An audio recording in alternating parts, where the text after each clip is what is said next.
মহারাজ যুধিষ্ঠির বললেন, হে বাসুদেব, আপনি কৃপা করে আমার কাছে চৈত্র মাসের শুক্লপক্ষের একাদশীর মহিমা কীর্তন করুন। শ্রীকৃষ্ণ বললেন, এই একাদশী ব্রত সম্পর্কে এক বিচিত্র কাহিনী বর্ণনা করছি, আপনি তা শ্রবণ করুন।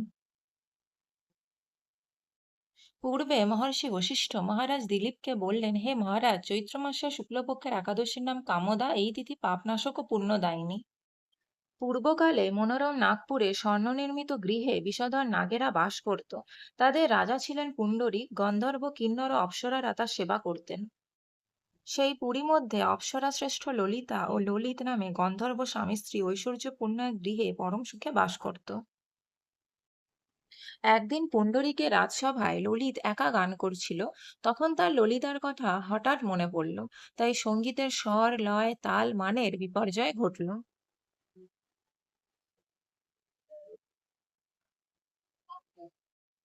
কর্কটক নামে এক নাগ ললিতের মনোভাব বুঝে ব্যাপারটি সে পুণ্ডরীক রাজার কাছে জানালো।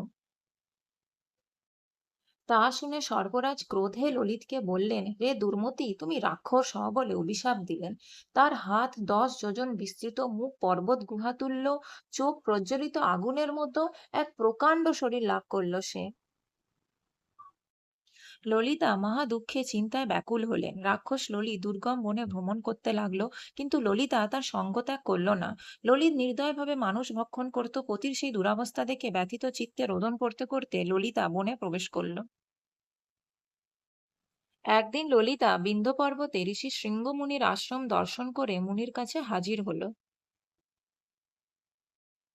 মুনিবর জিজ্ঞাসা করলেন, হে সুন্দরী, তুমি কে, কার কন্যা, কি কারণেই বা এই গভীর বনে এসেছো? ললিতা তদুত্তরে বলল, হে প্রভু, আমি বীরধন্যা গন্ধর্বের কন্যা। আমার নাম ললিতা। আমার পতির পিশাচত্ব দূর হয় এমন কোন উপায় জানবার জন্য এসেছি। ঋষি বললেন, চৈত্র মাসের শুক্লপক্ষের কামদা একাদশী ব্রত যথাবিধি পালন করে সেই ব্রতের পুণ্য ফল তোমার স্বামীকে অর্পণ করলে তার সমস্ত পাপ বিনষ্ট হবে। ললিতা আনন্দ সহকারে কামদা একাদশী পালন করলো এবং তার সমস্ত ফল পতির উদ্দেশ্যে অর্পণ করলো। ললিত শাপমুক্ত হয়ে দিব্যদেহ লাভ করলো এবং পুনরায় ললিতার সাথে সে মিলিত হলো। এইভাবে হে মহারাজ দিলীপ, এই ব্রত যত্ন সহকারে সকলেরই পালন করা কর্তব্য। এটি ব্রহ্মহত্যা, পাপ বিনাশক এবং পিশাচত্ব মোচনকারী। এই ব্রত কথা শ্রদ্ধাপূর্বক পাঠ ও শ্রবণে বাজপেয় যজ্ঞের ফল লাভ হয়।